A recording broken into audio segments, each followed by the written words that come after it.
Hello everyone! Today I'm doing a quick review and a flip through for you today of a deck I recently got. It's the most recent Los Carbeo deck that just came out, the Impressionist Tarot by Corrine an artwork by Arturo, Picca.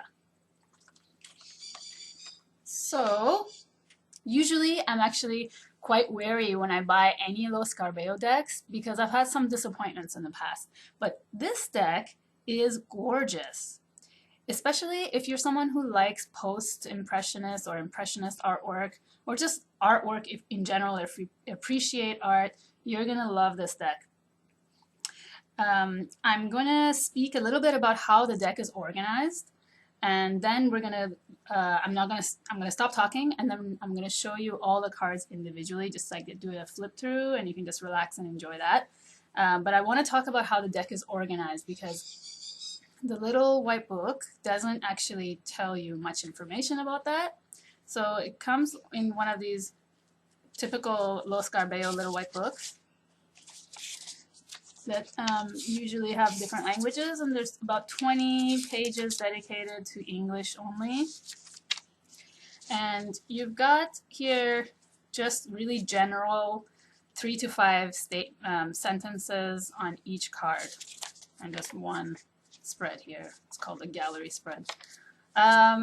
So really general descriptions, but Corrine Kenner, in my opinion, is a really good writer, and she's tried her best to give you some advice and write good descriptions in such limited space.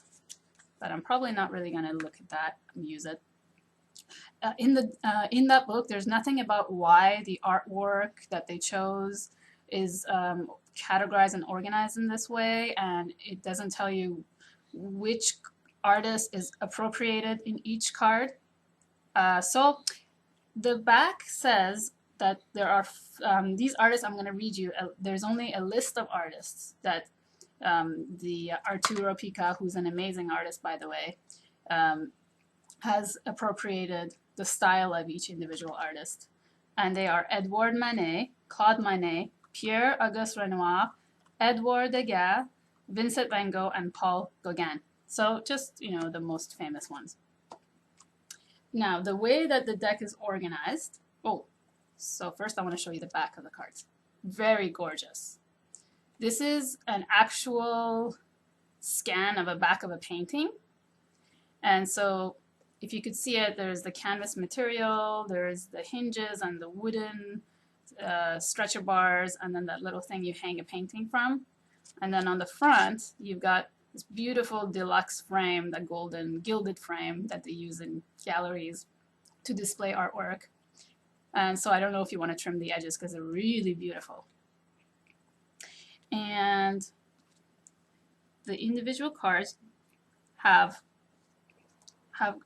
one little, I want to show you the Ace of, actually, got them sorted out. Here's the Ace of Pentacles. So just one little symbol on the top, and then the bottom has a little number. The aces are beautiful. I love all the aces. So just from my own knowledge of the art, I'm going to quickly go over how it's categorized for you. So you've got the 4 suits are one artist, 4 artists are dedicated to each suit. So you've got the suit of Pentacles, which is artwork by Degas. And actually it makes sense to me because dancers are, Degas painted usually ballerina dancers and people who worked in the garden and with nature. So it's kind of talking about that physical realm, working hard in that physical realm. That's Degas, suit of Pentacles. And then you've got Van Gogh for the suit of swords. You've got all kinds of knives and stuff. And Van Gogh painted rural landscapes and lifestyle of peasants and people working out in the fields. So this deck, you kind of see just ordinary people working. I think the Rider-Waite system associated the ordinary people with the suit of wands, and then the nobility with the suit of swords. But anyway, that's how it's done here. And then for the suit of cups, you've got Claude Monet. So beautiful. And you know, he painted water, lilies, ponds, and lakes. So very romantic, very flowing with emotions. I love the Ace of Cups. It's a fountain overflowing with water. To me, it's like overflowing with love. Lotuses, and yeah, just gorgeous. And then the suit of wands, which is Edouard Manet.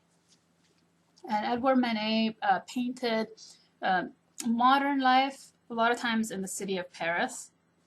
Modern life, and sometimes upper class, but mostly middle class. Middle class families, middle class people, just workers, like cafes and people in different situations. So that's the wands. And then for the major arcana, you've got all those artists that I read you from the back. So Arturo has appropriated different artists in the suit of in the major arcana. So I thought that was really nice how that deck is organized. I like how it's organized. You know, there isn't really a card that I don't like. I really appreciated looking at each card, so that's why I wanted to show you a nice flip through. Now, just quickly showing you some of my favorite cards. This is the Hangman, Claude Monet, Temperance, Manet. I love this one. This is the Fool. Quite unique. I think they did a really good job at presenting the Rider-Waite style in a very unique way. And such a great artist. He's appropriated the style so well that it's hardly even noticeable. Sometimes he's made a new painting in the style of the artist, and sometimes he's changed a few things. This is the Fool. Did I already say that? I love this one. And I love the star. I love Van Gogh. So if you love Van Gogh, by the way, you're going to love this deck. Really beautiful images of him. The moon, image of his work. And this is the sun. Sun, star. I love these three. This trio is really nice. And then this is one of my favorite paintings of Van Gogh's, the Cafe at Night, I think it's called. This is the Four of Swords. Relaxing and having a drink in the cafe. This is interesting too. This is Manet, and it's Wheel of Fortune. So that's all I'm going to say. Enjoy looking at the cards and let me know what you think. Thanks so much for watching, guys. Take care.